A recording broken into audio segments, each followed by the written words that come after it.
이번 주한국을 방문하는 미군 합참의장이 보통의 미국인들은 주한, 주일 미군을 보면서 그들이 왜 거기에 필요한가? 얼마나 드는가? 한국, 일본은 아주 부자 나라인데 왜 스스로 방어할 수 없는가라는 근본적 질문을 한다고 했다. 트럼프 대통령이 장사꾼 논리로 동맹의 돈을 뜯으려 하는 것은 어제 오늘 일이 아니다.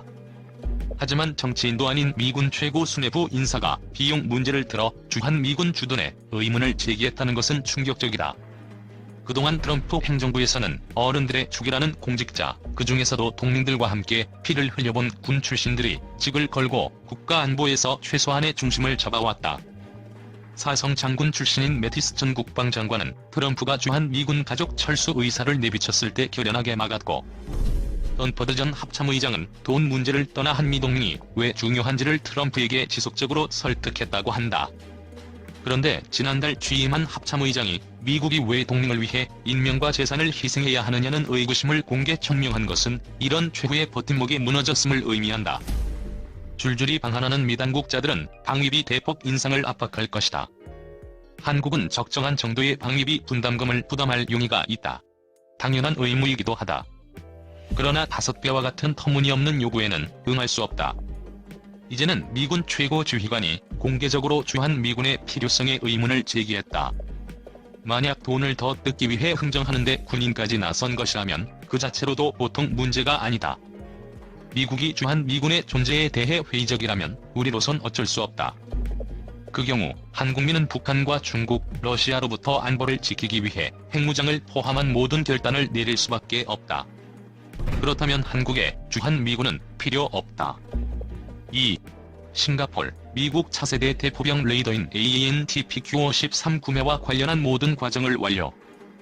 미 정부가 과거 싱가폴 측이 요청한 6세트의 AAN-TPQ-13 대포병 레이더 주문과 관련 정부 간 거래 일환으로 록히드 마틴 측과 올 4월 선물 석자로 6,300만 불 상당의 계약을 체결했다는 소식입니다.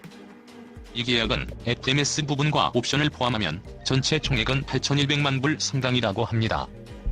싱가폴이 드디어 미국의 차세대 대포병 레이더인 AAN-TPQ-13을 운영하는 첫 해외국이 됐습니다.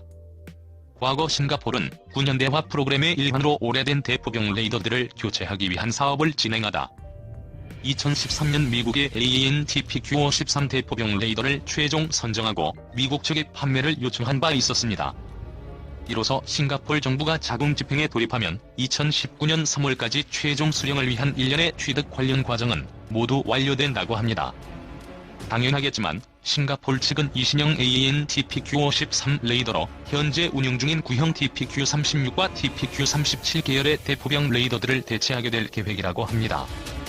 미국이 개발한 AAN-TPQ-36, AAN-TPQ-37은 대포병 레이더의 전세계적인 베스트셀러였죠. 미국 최신의 대포병 레이더인 AAN-TPQ-13은 S밴드를 쓰는 최신 개발의 대포병 레이더입니다. 구형인 TPQ-36과 TPQ-37과는 달리 완전 살리드 스테이트식의 능동형 이상 배열 레이더이죠. 이전 구닥다리 PESA식 대포병 레이더들의 진공관 부품들이 이로써 사라지게 됐습니다. 따라서 탐지거리와 운용성은 물론 발열 문제나 신뢰성도 많이 개선되게 됐습니다. 이외 신형 시스템은 과거보다 운영인원도 1/3 이하로 줄일 수 있게 되었을 뿐더러 AAN-TPQ-13은 AESA 레이더라는 장점을 그대로 살려 비인폭과 조사 각도를 90도 정도로 집중해 탐지거리를 대폭 늘리거나 반대로 탐지거리는 줄어들지만 360도 전방향 탐지도 모두 가능해졌습니다. 과거에는 최대 탐지거리가 제각기 다른 24km, 50km급의 AAN-TPQ-36과 AAN-TPQ-37 레이더를 별도 도입 운영하는 개념이었죠. 반면에 최신형인 AAN-TPQ-13은 그간의 기술의 발달로 많이 컴팩터해져 이들을 하나로 통합하는 개념으로 개발된 체계입니다. 2015년 9월 8일 밀리터리 지상무기 체계 아서-K, AAN-TPQ-13 그리고 차기 대포병 레이더 등과 관련 한국 역시 차세대 대포병 레이더로 기도입한 스웨덴 아서-K를 토대로 개발 중인 차기 대포병 레이더가 있습니다. 물론 한국이 개발 중인 차기 대포병 레이더 역시도 스펙상 좋은 게 확실하지만 가장 선진적인 미육군 AAN-TPQ-13 대포병 레이더 시스템 역시 소량 도입해 운영하면서 국산 개발품과 성능 경쟁을 시켜봤으면 하는 마음입니다. 요즘 국산 개발 무기 체계에 대한 말들이 아주 많죠.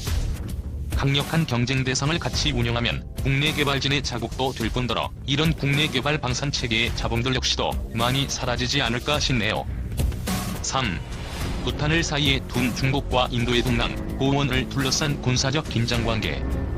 중국의 사방팔방으로의 지배한 영토 알박기가 동남아 바다에 이어 척박한 산악지대인 중국, 인도, 부탄 변경에서도 치열하게 불붙고 있습니다. 그런데 동남아와는 달리 인도라는 거대 국가의 대처를 만나게 됐습니다. 중국과 소국 부탄의 영토 분쟁 지역으로 도클람이라는 곳이 있습니다. 중국은 부탄인들의 거주지인 이곳을 과거 힘으로 무력 점령하며 실유지배를 하고 있습니다. 지난 6월 16일 중국은 이곳에서 남쪽 인도 방향으로 도로 공사를 시작함으로써 중국과 인도의 두 달간의 기나긴 군사긴장 관계가 지속되고 있습니다. 인도는 부탄과 군사동맹까지 맺은 우호관계 국가로 도클람과 인접한 부탄 국경지역 내에 대중국 견제를 위해 소수의 인도군을 파견 중입니다. 이곳에서 중국 측 도로 공사의 의미는 향후 더 많은 부탄 영토 잠식과 인도 요청지 압박을 의미하는 것으로 인도 측은 판단하고 있습니다. 이에 결전을 무릅쓰고 인도군 수백 명과 불도저들이 이를 저지하기 위해 둥랑 고원 내로 진입하기 시작한 것이 이번 중국, 인도 간 국경 분쟁의 요지입니다. 치킨조 나탕의 군전력을 집결하고 도클람 지역에 중국을 견제 중인 인도군. 이곳 남쪽에 인도의 요충지로 폭이 17km에 불과한 실리구리 해당이 근법해 있습니다. 중국 측의 대부탄, 대인도의 목을 죄는 일타쌍피 전략. 인도가 이처럼 자국과 근접한 지역이긴 하지만 자신들과의 직접적 국경 분쟁 지역도 아닌 이곳에서 대규모 군사 충돌을 무릅쓰고 중국 측의 행동에 강경하게 대처하는 이유는 무엇일까요? 우선 부탄이란 나라는 주변 네팔, 방글라데시 등과는 달리 철저히 친인도 노선을 걷고 있는 나라입니다. 거대한 중국과 국경을 맞대고 있는 소국들 대부분이 그렇듯이 부탄 역시 도클람 등 여러 지역을 이미 중국 측에게 강탈당하거나 강탈당할 상황에 있는 위급한 상황이니 이런 외교적 관계는 극히 당연합니다. 강제로 땅 뺏고 도로 건설하는 건 중국의 전형적인 알박기 패턴이죠.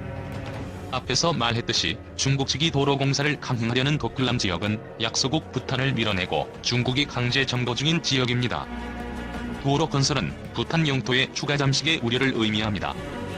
그리고 더 중요한 건 둥랑, 고원과 가까운 곳에 인도 북부 시킴주를 포함 인도 동부 전체를 절단시킬 수 있는 요충지로 일명 달개 목이라는 별칭이 붙은 실리구리 해당 지역이 위치해 있습니다.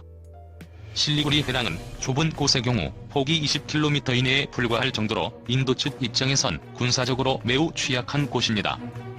이곳을 점령당하면 인도 국토는 동서로 완전 분리가 되어 중국 측 입장에선 참으로 해피한 상태가 됩니다. 더구나 이들 지역 남단에 중국과 우호관계인 방글라데시가 있습니다. 중국은 이 엄중한 산악지대에서 보다 많은 요충지와 남쪽 해안지대 항구를 찾기 위해 끊임없이 주변 약소국들을 위협하고 회유하며 남진 중입니다. 둥랑 고원에서 인도 방향으로의 도로 건설은 대인도를 향한 병참 노선 강화 역시 의미하게 되므로 인도가 중국 측의 행동을 더 이상 좌시할 수 없는 이유가 됩니다. 1962년 중인도 간 국경 분쟁이 이곳에서 재현될 수 있습니다. 당시는 병력과 전력이 앞선 중국이 압도했지만 지금은 지형적 조건도 그렇고 인도는 당시처럼 매우 약체 인도가 아니죠. 19차 당대회를 앞두고 대내외로 시진핑 권력을 단단하게 하기 위한 큰 업적을 남기려고 중국 측이 강수를 뒀습니다만 이에 대한 인도 측의 반응이 만만치 않습니다. 바다가 좁은 중국은 진주목걸이 전략을 들고 나왔고 이에 대응하기 위해 미국은 중국 봉쇄 전략을 들고 나왔습니다. 봉쇄 전략의 가장 중요한 파트너 국가들 중 하나가 바로 인도양의 패자 인도입니다. 인도 측은 중국의 진주목걸이 전략에도 험준한 산악지형인 남쪽 국경을 통해 방글라데시와 직접 연결하는 육상 통로를 개척하려는 게 아닌가 의심을 하고 있습니다. 약소국 부탄 국경을 끝없이 유린하며 남진 중인 중국 측의 행동을 보면 인도 측의 생각이 어느 정도 맞다고 보입니다. 미국도 이곳의 사태를 면밀히 주시하고 있다고 하죠. 인도 측의 초강경 대응을 보면 중국의 패가 인도, 미국에게 어느 정도 인지된 게 아닌가 생각됩니다.